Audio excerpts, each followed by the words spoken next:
Okay, got people in. I see some more joining. As I stated previously, you can put your name and where you're joining from in the chat. And we're going to go ahead and get started. We are recording this webinar, so if you'd like to go back and get some information that was shared today, it will be available on our YouTube channel. And I just want to give everyone another welcome. Hello, and thank you for joining us. My name is Michaela Wright. I am the mission officer at YWCA Mahoning Valley. YWCA is a nonpartisan organization, and we are on a mission to eliminate racism, empower women, and promote peace, justice, freedom, and dignity for all.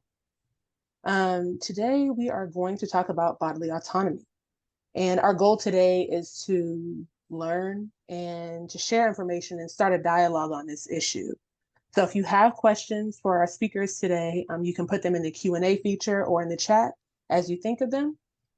And I just want to open by defining what we mean by bodily autonomy and the context in which we're going to talk about it today.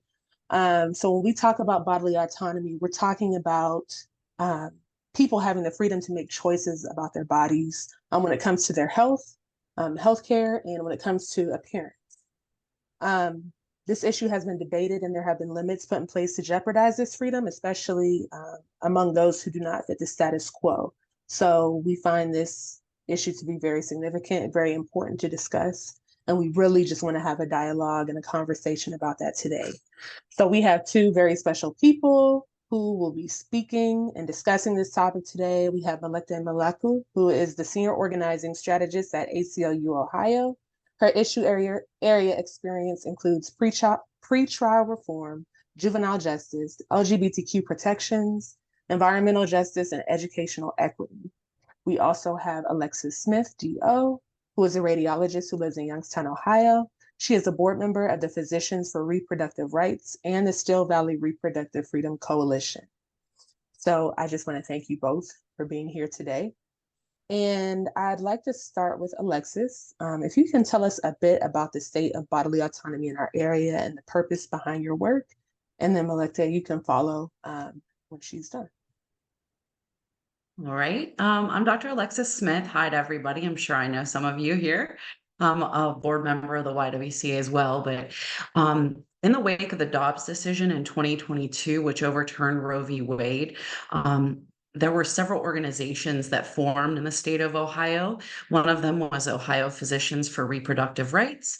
And that was more of a statewide organization. And then locally, I helped form Still Valley Reproductive Freedom Coalition. Both of them advocate for reproductive freedom in our respective areas. I'm a member of the boards or leadership groups of both organizations. And so we were the ones who brought forward issue 1, the Reproductive Freedom Ballot Initiative last year, and worked to get it passed. And so that put a amendment in the Ohio State Constitution that guarantees reproductive freedom for all Ohioans, including access to birth control, access to pregnancy care and continuing your pregnancy, IVF protections, and also abortion up until fetal viability. And then beyond that, abortion is accessible in cases where the mother's life is at risk. So that's what I've been involved with for the last year. And that's where we deal with bodily autonomy, is working with the doctor. We're advocating for the doctor-patient relationship when it comes to making reproductive decisions. Awesome, thank you. And Melekte, you can share the state of bodily autonomy in Ohio and your work with the ACLU. Awesome. Thank you again for setting this up and opening the space for this kind of conversation. My name is Melekte Melaku. I go by she, her pronouns. I'm the senior organizing strategist at the American Civil Liberties Union of Ohio.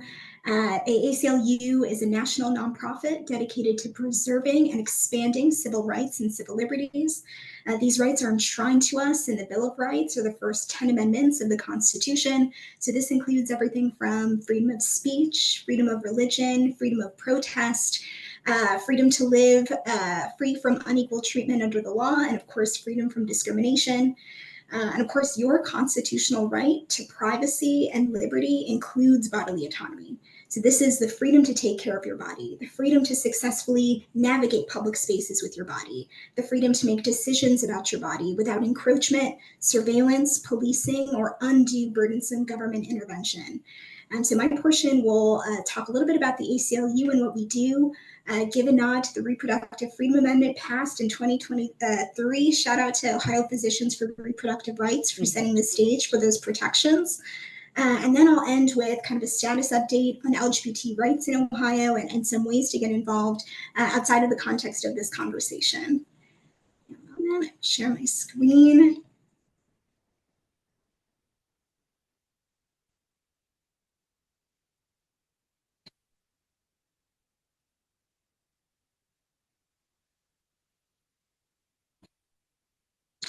So the ACLU of Ohio, sorry, one moment.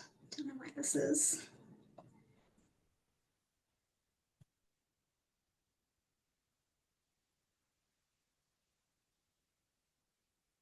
Okay, great.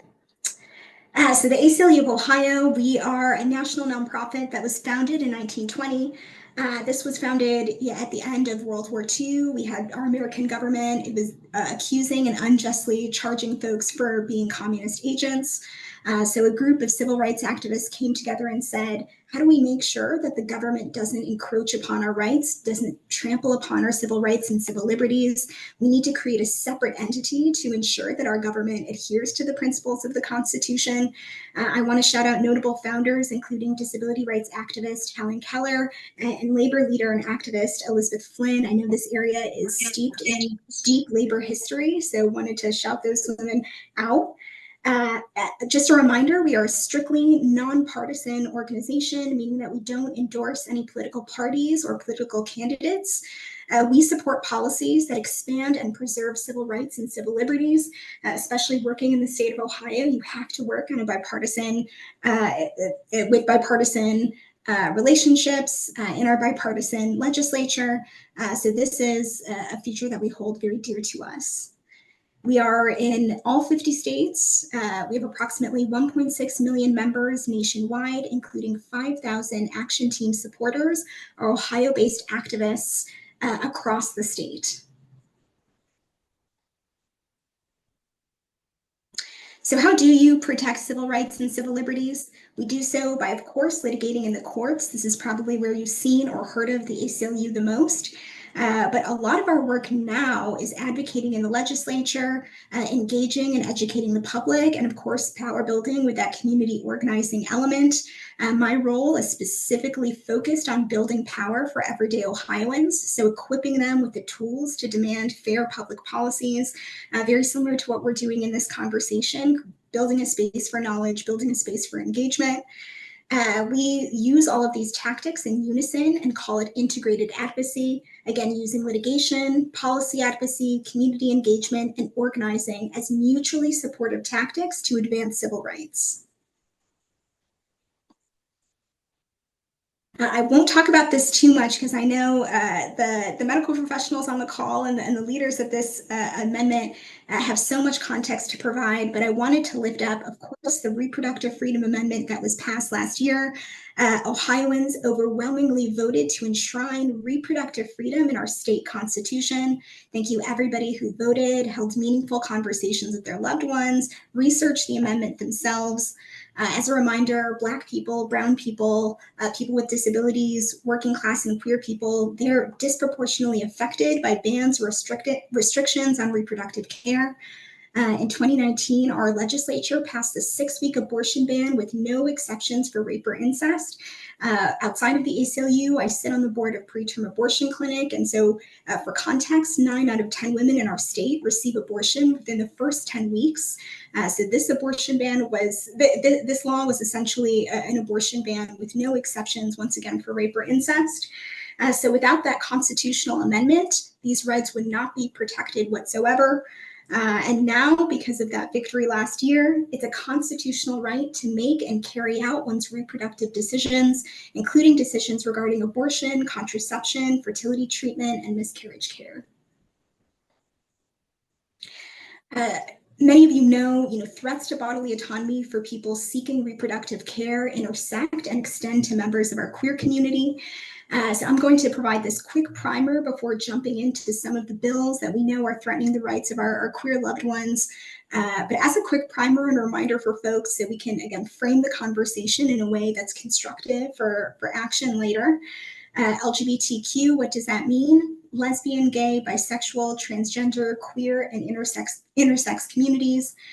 Or as a reminder, queer communities have existed for thousands of years. Language, social acceptance, and freedom of expression is somewhat newfound in this society. But again, if we look at communities, particularly in the global South, there was a strong history of accepting and also celebrating queer folks.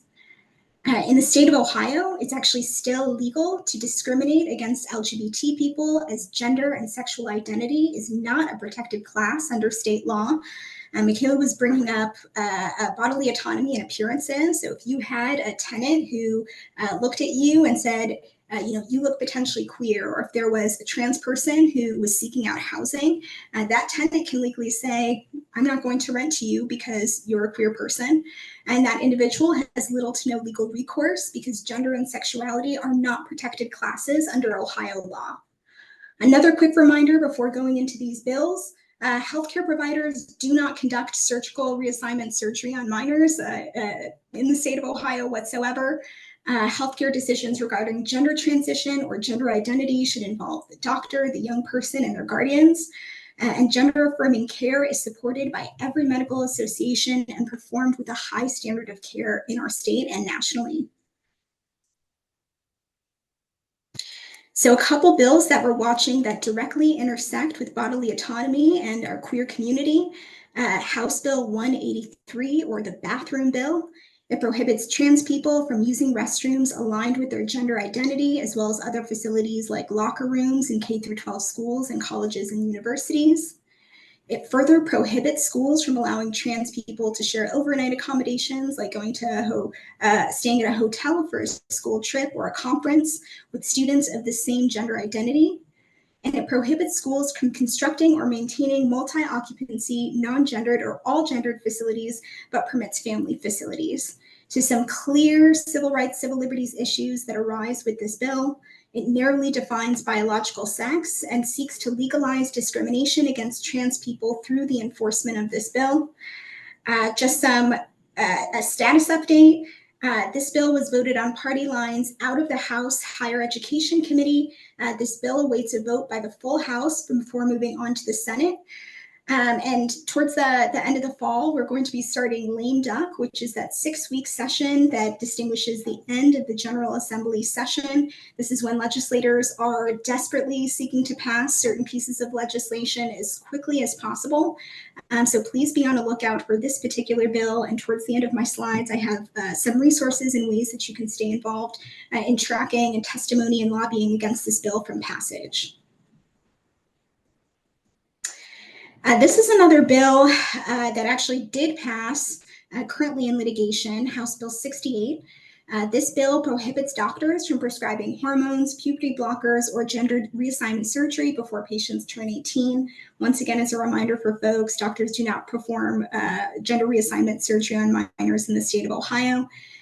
This is essentially a total gender affirming ban for minors that includes referrals for mental health treatment, even if you had a therapist try to refer a patient to a provider out of state. This also bans trans youth from playing on sports teams without specifying how schools would verify an athlete's gender. I also want to lift up that during the committee hearings, the legislators did float gender inspections during committee. This bill actually passed. Governor DeWine vetoed the bill and then proposed his own regulations on gender-affirming care. So this bill was actually set to take effect in April of 2024 when Republicans voted to override Governor DeWine's veto. We later sued. We were granted a temporary injunction or somewhat of a restraining order on the law. And unfortunately, that injunction was currently overturned. We still continue to fight in the courts to make sure that this law does not go in effect for the entirety of Ohio's lifetime. But as of now, HB 68 is law and can be enforced within this window. What are some issues with this besides some of the obvious ones around the encroachment and surveillance of trans youth in particular? It's discriminatory, it interferes with private decision making, it threatens healthcare providers by creating liability. So if you are a healthcare provider and a patient comes to you who wants to begin gender affirming care or wants to begin that therapy process, the state can legally interfere with that care. The state can legally enforce HB 68 at this time. And it also violates something in Ohio called the single subject rule. So in Ohio, a bill can only have a single subject, deal with a single subject. And this bill combines the banning of trans youth in sports and recreation teams, and also the banning of gender affirming care for youth.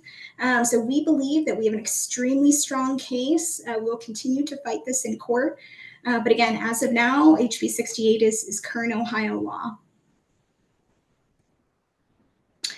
And I wanted to sort of end on a positive note when it comes to LGBT rights in Ohio as it intersects with bodily autonomy. I want to lift up Senate Bill 119, or the Ohio Fairness Act. You know, I mentioned before that in Ohio, someone can legally evict you if you're queer, if they perceive you as queer. This particularly affects Black queer people, Black trans people. They can deny you employment, especially those who have maybe a private business or run a local business. And there's very little legal recourse for someone who experiences that kind of gender and sexual-based discrimination or sexual identity-based discrimination. So what would the Ohio Fairness Act do? This would add gender and sexual identity as a protected class under state law. So this would, I should say, ban discrimination in housing, employment, and access to goods and services known as public accommodations. This bill was first introduced by Nikki D'Antonio, the first openly gay state representative. This bill has been introduced 12 times with no passage.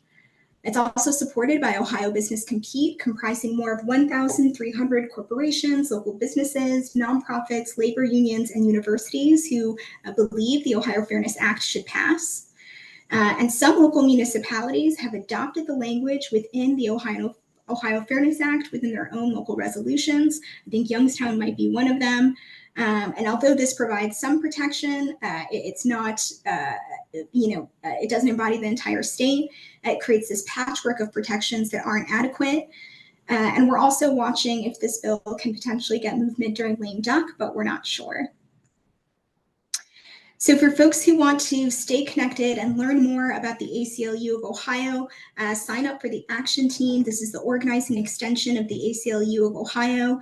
We do things like submit testimony, lobby to officials, voter registration education, issue area education, building power, and of course, building political community, and follow the ACLU of Ohio on social media. If you'd be interested in the ACLU of Ohio tabling, having speakers, again, please reach out directly and we can begin to build power and continue talking about these important topics. Thank you so much. Thank you. And thank you for sharing what the ACLU is doing and for all your involvement with that. So as we start this conversation, I'd like to hear more from the both of you. I want to talk a little bit about reproductive justice. And when we think about healthcare in general, particularly through a racial justice lens, we know that there's a lot of mistrust when it comes to physicians because of historical and unethical practices such as, we think about Henrietta Lacks, or we think about the Tuskegee experiment. I was going to say that. Yes. And so there's also an issue where when it comes to healthcare, physicians not believing patients when they say that they're in pain or when they know that something's wrong with them and things like that. So YWCA hosted a 21-day online racial justice challenge, and bodily autonomy was the topic for one of the weeks. And in one of the articles, if we zoom in on reproductive justice, a legal scholar named Dorothy Roberts, she talks about how pregnancy was historically criminalized, and she talks about the right to abortion while recognizing the history of sterilization, abuse, and Black maternal mortality. So I want to ask, and Alexis, you can begin, what risks do pregnant people face when their rights are threatened? Or if you want to talk about why making abortion unlawful is dangerous, what are those risks? you bringing up all these topics made me think of Brittany Watts. And if anybody recalls, her case occurred earlier this year, where she had a miscarriage. She went to a local hospital and she was in the middle of having a miscarriage. They sent her home. They weren't sure after issue 1 passed what, is the law still in effect, the 6-week ban still in effect, what's going on. So doctors were confused and they sent her home. She came back. She ended up going home again, and she had a miscarriage in her toilet at home, which is very commonplace. But when these bans take effect and people aren't sure of what's legal and what isn't, they ended up, when she returned to the hospital from the bleeding that she was having, they ended up reporting her to the police. And she was actually charged with a felony for abuse of a corpse. Eventually, through public pressure, that charge was dropped. But just that one example here locally shows us exactly what happens when just normal everyday healthcare is criminalized. Miscarriages happen all the time. I've had a couple of them. About 1 in 5 pregnancies end in a miscarriage. It's just something that happens. But when you start putting bans in place on abortion and other reproductive health care, you see a lot of these issues where people are charged with, crimes. But also you see things like maternal mortality rising, infant mortality rising. In states like Texas, where there are currently abortion bans in effect, we're studying and seeing the differences in those numbers.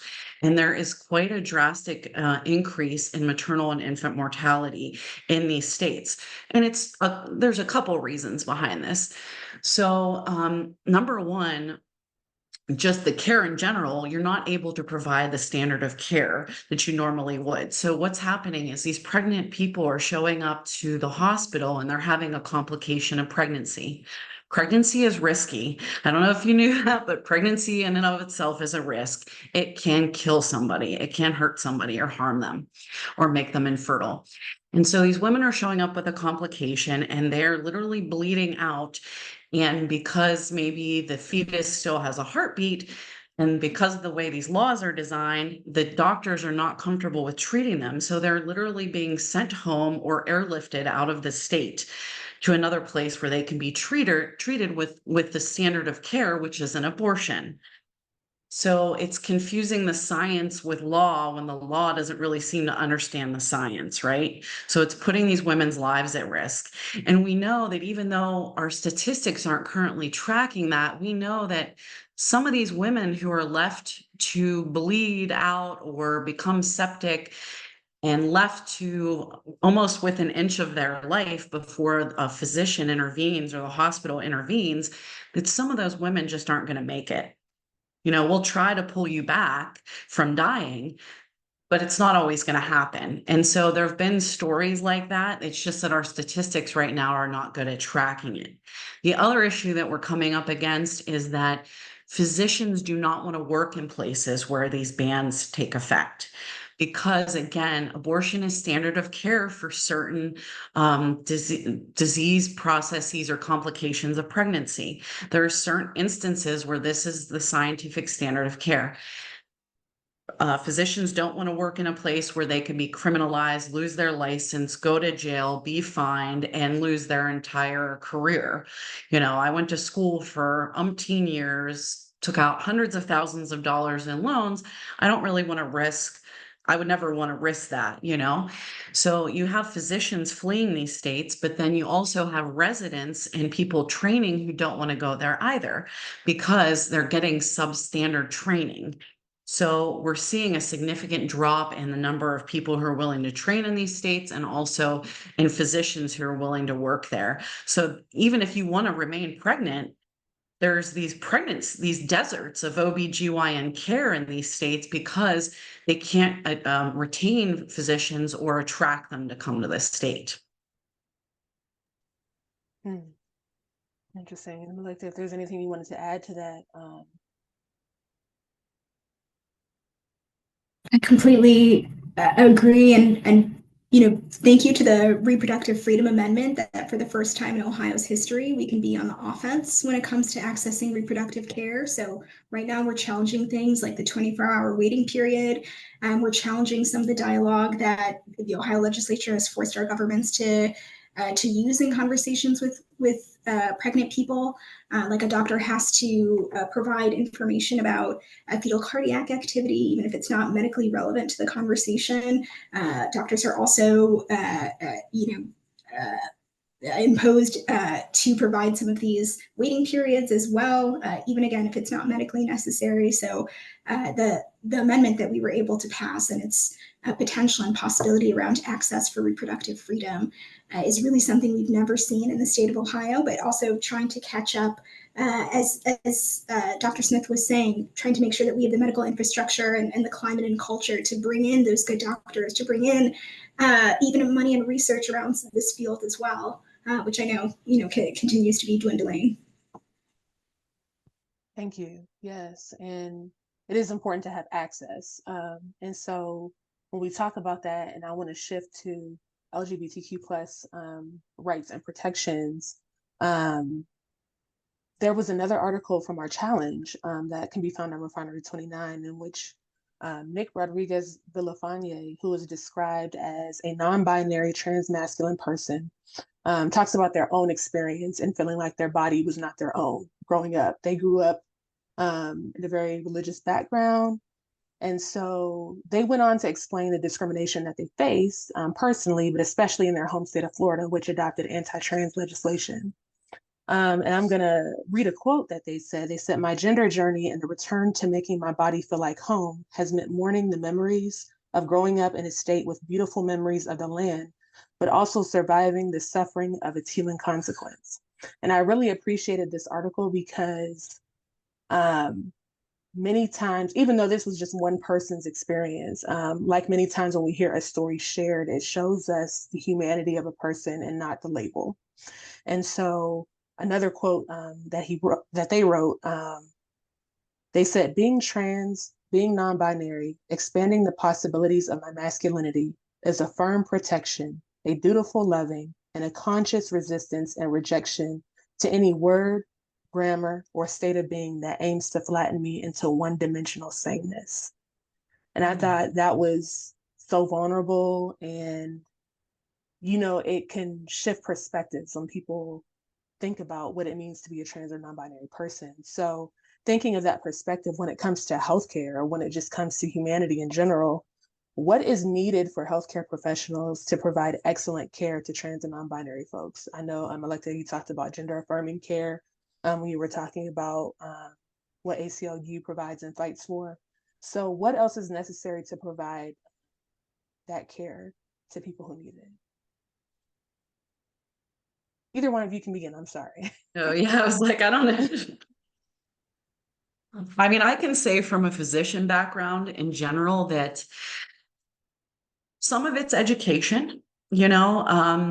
I have spoken at various events about this very situation because I'm in radiology and I read mammograms, so I'm in breast imaging, and we actually just came out with guidelines for trans individuals and how they should be screened with mammography.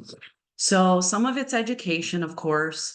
Some of it's having a diversity of people in healthcare, having LGBTQ individuals in healthcare working as physicians, as nurses. Representation matters. You were talking about being believed before. Patients don't feel like they're being believed. And the typical, no offense to any white guys that are here, but the typical physician has tended to be in the past a white cis het male. And they didn't necessarily have this background recognizing the situation or authenticity of other individuals and how they might present to you.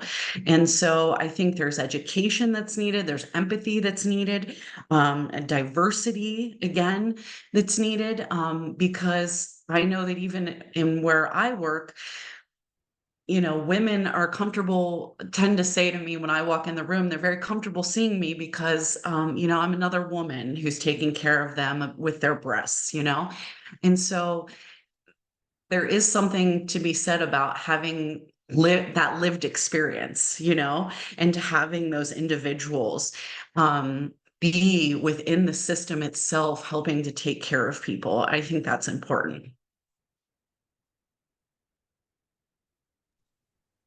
Yes, thank you. I definitely agree.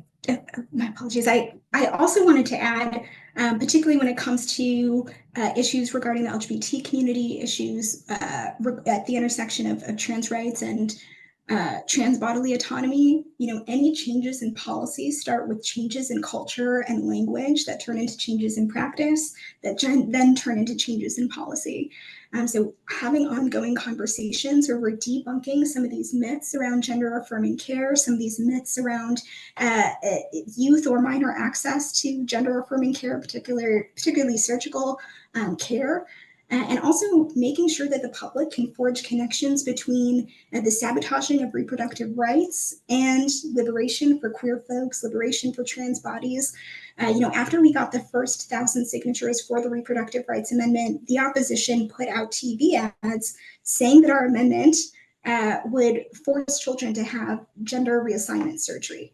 So there's a clear intersection between our fight for reproductive freedom and our ongoing intersecting fights for queer liberation and fighting for trans youth and trans people and trans bodily autonomy.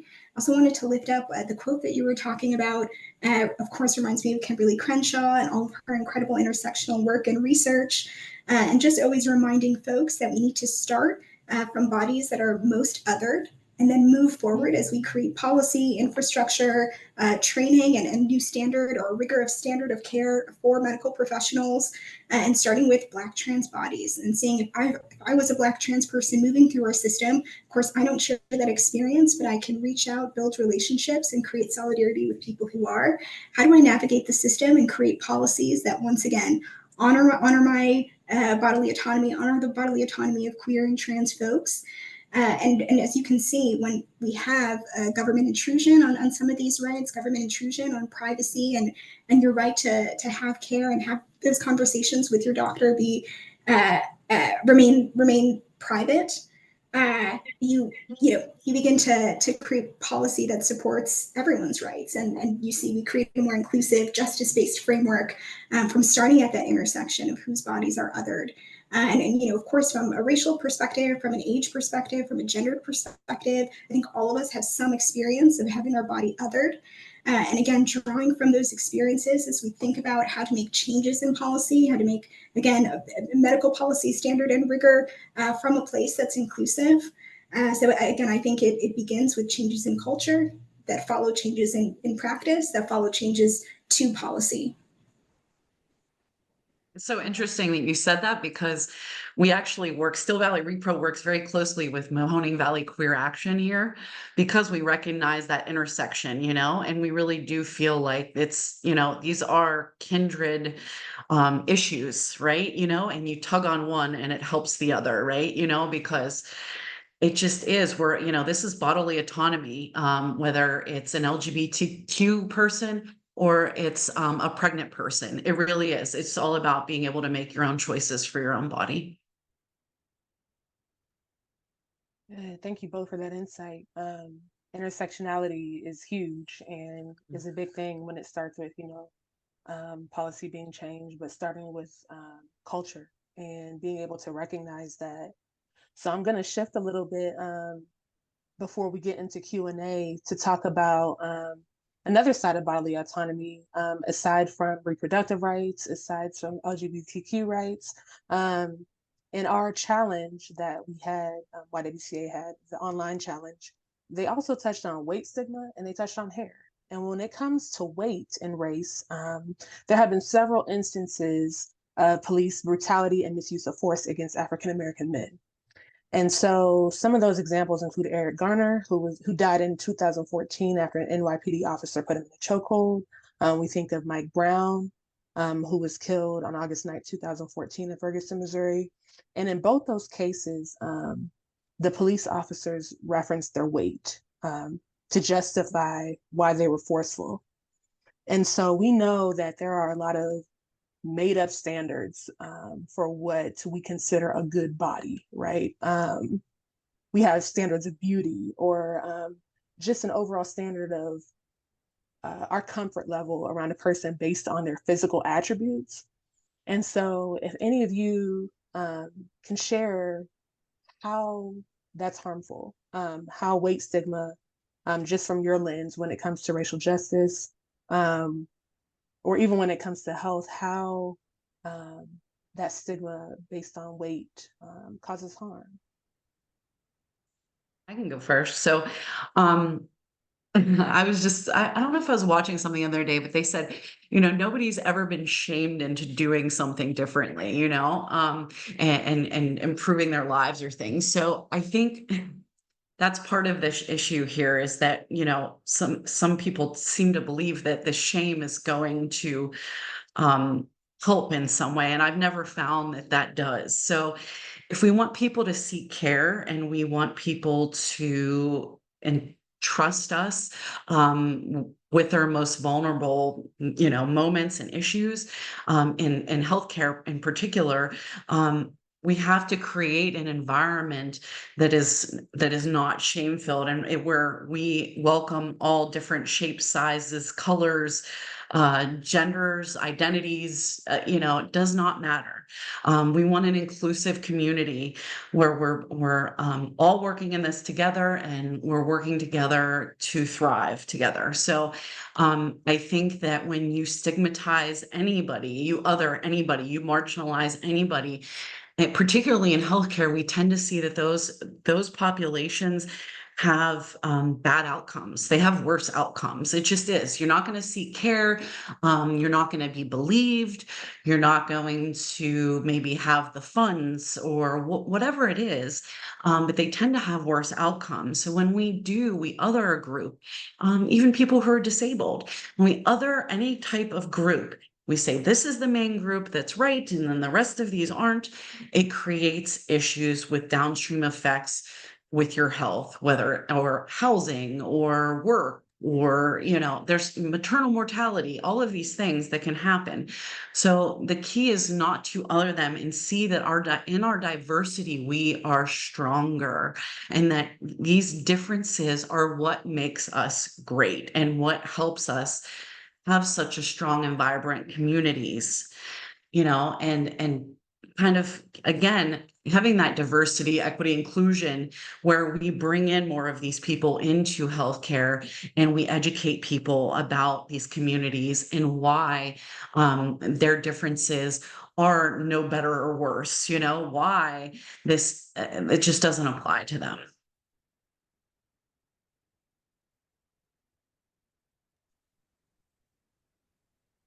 I was also going to add, I can't speak from a medical provider context, but whenever I think about fat phobia and I think about myself with my own slim privilege, I have to think about the racial origins of fat phobia and how this construction of the ideal body was very much rooted in the slave trade, was very much rooted in the categorization of bodies, the construction of which bodies are palatable and which aren't, and the way that we've reproduced some of those stigma that become institutional barriers that eventually become real materialized outcomes, like some of the health disparities that Dr. Smith mentioned. And I also really think about the criminal legal system, because you really see the construction of the deviant body when we look at who do we place in institutionalized spaces, not just within our carceral system, but also within our mental health institutions, also within medical institutions as well.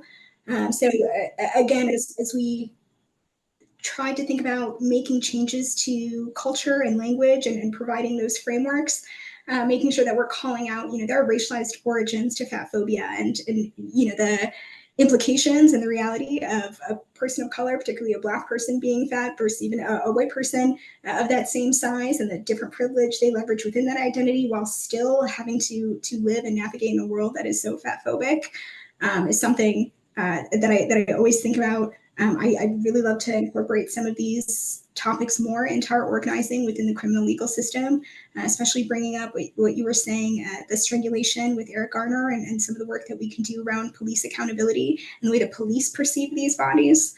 But I thank you for bringing up that intersection, because I don't usually talk about fat phobia in these conversations, even though it's extremely prevalent, and also contributes to every way that people navigate public institutions and accommodations. That is a factor that matters, in addition to race and gender and socioeconomic status. Absolutely, absolutely. And just quickly shifting the hair so we can make time for Q&A. There was actually an ACLU article that referenced a Native American first grader whose long hair is part of his cultural tradition. And his mother wrote about how they faced pressure from his school to cut his hair because he usually wore his hair in a long braid or pulled back in a bun. And they considered his hair to be a fad, when in fact it was a part of his culture. And so that is just one example. We talked about youth and young people and the bodily autonomy that they have. I also want to lift up the Crown Act, which makes it illegal to deny someone employment or educational opportunities because of the way they wear their natural hair. And some of us may have seen a clip from 2018 in New Jersey, where a young African-American man by the name of Andrew Johnson, he was a high school wrestler at the time, and he was forced to cut his hair before competing in a wrestling match. So, this is just another aspect of bodily autonomy. You don't have to share anything on it unless you feel so inclined, because we will move on. But when it comes to African American women and their natural hair, like I said, young people or youth not really feeling like they have a say when it does come to hair. That's just another aspect of it. So if there's anything else that you want to share before we move to questions, I'd love to hear your thoughts on that. My personal, you go ahead. You should.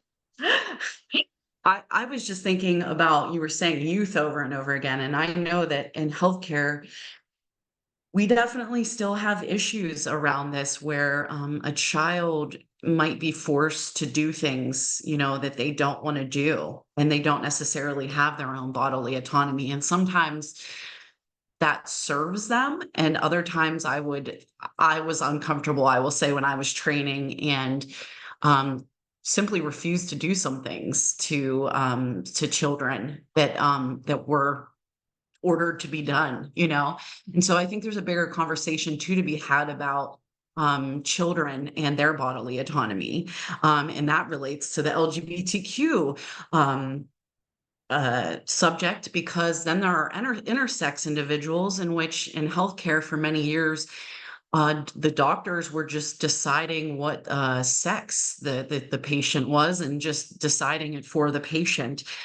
So unfortunately, in healthcare, we had not had a great track record of always treating our patients well and really respecting their bodily autonomy, and letting them choose things.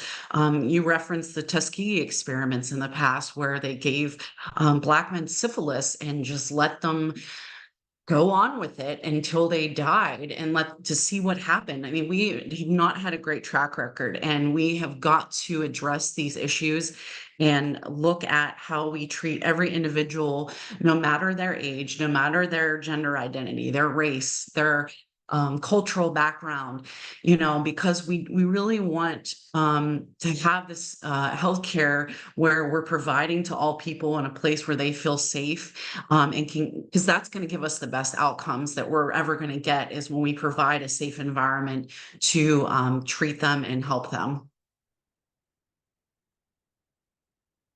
I was going to say, I think someone else looked at this in the chat, but the Crown Act in Ohio, it's on the verge of passing, which would provide some protections and give folks some legal recourse if they're unfairly discriminated against based on their hair. Especially when I think about Black hair, and particularly the Crown Act, and growing up as a Black woman myself, I think about respectability politics and the idea that you need to adhere, contour, assimilate to essentially white society.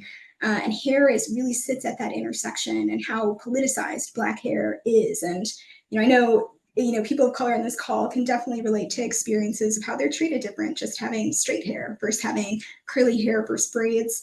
And I want to lift up, again, the importance and the value of having the Crown Act passed, but also the importance of and value of having conversations about how you respond to Black people who change their hair, conversations with young people about how you shouldn't touch other people's hair, even children, and starting to build language and framework that once again supports the non-othering of people with different hair types, hair textures.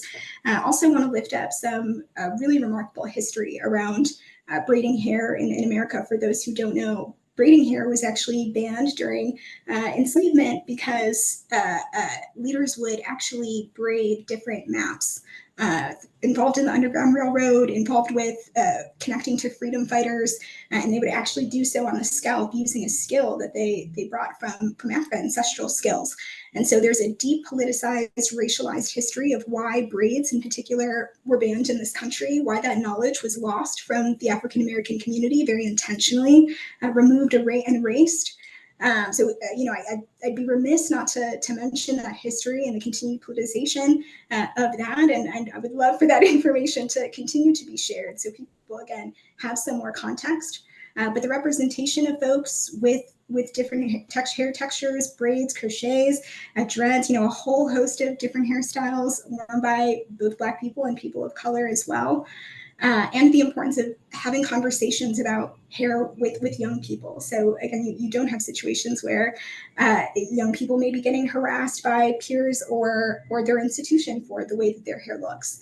And having ongoing conversations around respectability politics, which I know can be very, very difficult and sometimes challenging in a world that does require all of us to posture. But I'm appreciative that you bring this up as well, Michaela, and we do have space to discourse about this. Absolutely. And thank you for sharing that context, the historical context and that background, and for acknowledging the question about the Crown Act. We can shift to those questions right now, actually. And I do apologize. I realized that the chat function was disabled, but I am glad that the Q&A function was working. And so we do have some questions here. We have a question about Mercy Health and Trumbull Regional are two of the few hospitals in our area. With Trumbull being sold, what can we do to ensure patient access to reproductive health care if it's sold to another religious organization? Yeah, this is a difficult one. I will tell you a little secret. I worked for Mercy and for 7 years. And part of the reason I left, not all of it, but part of it was because of that. As I got more involved in this reproductive freedom work, I was not comfortable working for an organization that denied care to people who needed it. That's, standard of care. That is a big issue for me. I'm not sure how we solve that. And that it's not just here that that's happening. There are many parts of our country where there are only, a Catholic hospital in that area, that only provides certain types of care. And so it creates these deserts, again, where, care is not provided. And then again, you see worse outcomes because of that. So I'm not sure, other than trying to get clinics to open up in this area. There was an abortion clinic in this area that, is now closed. The closest now is in Akron. So you either have to go currently out of town to get abortion care, or you can get things like birth control from providers who aren't necessarily associated with those institutions. So it is a big issue because particularly people who might not have can't get out of town and can't go long distances to travel. Right now they have limited care, and I've been told stories of people who couldn't get ovaries removed when they had cancer. I mean, that's a big deal. So we're talking that this is bleeding into not just, abortion care. Then you're getting into, can you have a hysterectomy when you need it? Can you have an ovary removed if you need it? It's not just, birth control is used for way more things than just preventing pregnancy. These are medications used for actual diseases and to treat diseases. So, this is now bleeding into areas where we're blocking people from being able to get the actual standard of care for a disease or issue that they have. So it's something that, now that we have issue 1 passed, that we're going to have to look towards and see what can be done, because right now it's limited in this area. All right, thank you for answering. I just wanted to add to that, in addition to the deserts that Dr. Smith was discussing, we also have a series of trap laws, targeted, restricted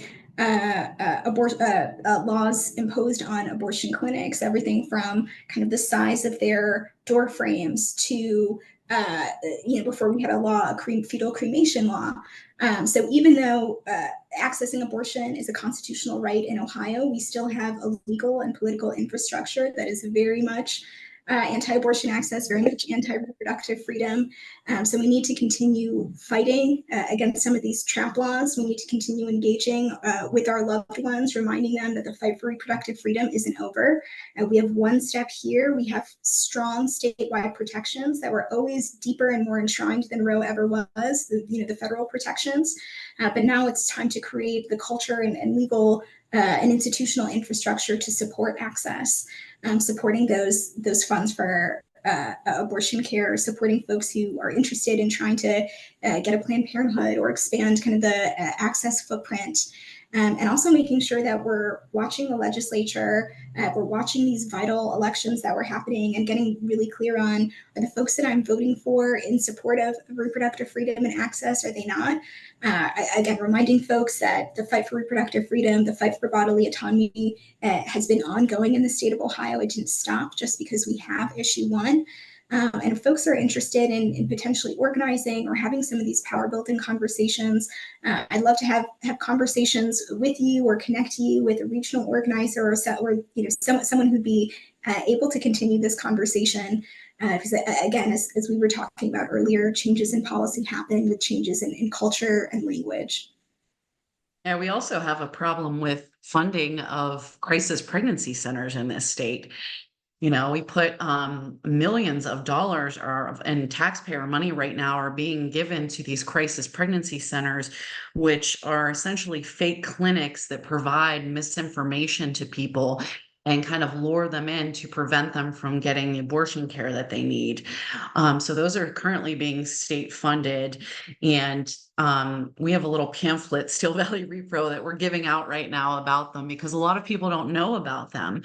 And like you said, rescinding these trap laws is going to take years and years of going to the court and getting, fighting these, because the current governor and attorney general are fighting us every step of the way to keep these laws in place, even now that issue 1 has passed. So yeah, I mean, it's ridiculous. Like you said, these trap laws that an abortion clinic would have to be able to admit into a local hospital. I mean, we don't require that of any other outpatient clinic. Those things are just ridiculous. So we were just having a meeting the other day, and somebody was saying that's an expert in these ballot initiatives, that people don't realize that most of the work that goes into these ballot initiatives is actually after. It's, at the beginning, it's hard to get them passed. Yes. And it is a huge fight, but there's just so much afterwards on the back end, like you said, that you have to do, just because the laws don't automatically change and the politicians don't automatically change. And those are the people who are putting in, legislation and who are executing the laws. So if you don't change that kind of, like you said, culture, or how our society is thinking about things, that's when you get, millions of dollars going to crisis pregnancy centers. Interesting.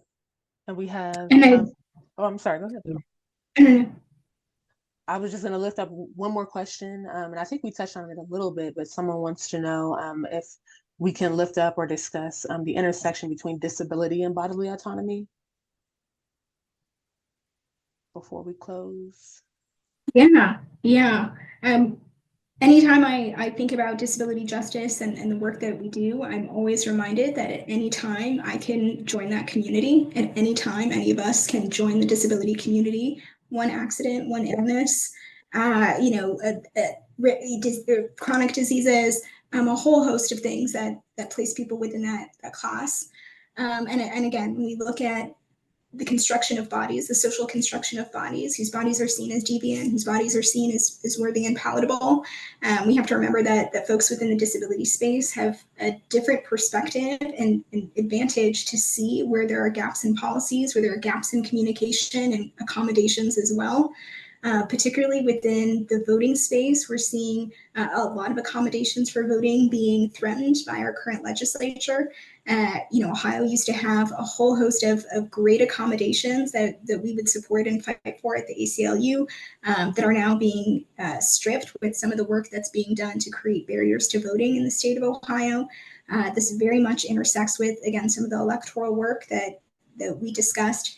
We want to make sure that folks who are going to our legislature have a disability justice framework as well as a reproductive rights and access framework. And again, I want to just lift up issue 1 showed us that across party lines, the vast majority of Ohioans don't want government interfering with their medical decisions. They want to keep in place protections for folks part of the disability community, and they want to continue to have that freedom and access to care and confidentiality with their provider. And again, all of those principles overwhelmingly support the principles and framework of disability justice. But again, I think we can have a whole conversation about disability justice and reproductive care. But again, I want to just lift up that intersectional framework. Black folks in the disability community, Black queer folks within the disability community, they have that vantage point to help create, again, the culture, the institutions, the policy that we want to see that again, preserves and expands civil rights and civil liberties for all of us, wherever we fall kind of on that privilege wheel or that spectrum. But I would love to, maybe later continue this conversation, especially with, we have ongoing legislation around, or ongoing litigation around protecting folks with disabilities from these voting barriers right now. So maybe that's a follow-up conversation or follow-up one-to-one. Absolutely.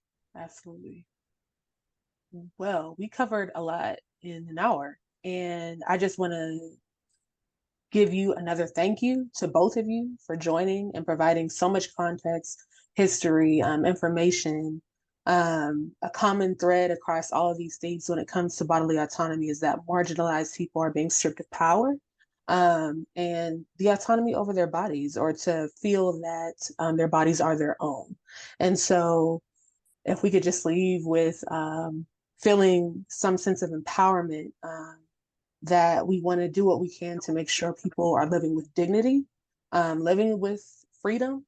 And that starts with acknowledging it. We already talked about acknowledging the culture, the education, everything that we need to know. So as much as people or any policies are in place that try to deny the fact that people have rights to their bodies, we know that it doesn't change the fact that we are all deserving of care. And so I think we can end on that note. And I really appreciate the both of you for your time. Thank you all for those who joined this webinar today. We hope you got something from it, and enjoy the rest of your evening. Thank you. This was lovely. Thank you. Thank you. Bye-bye.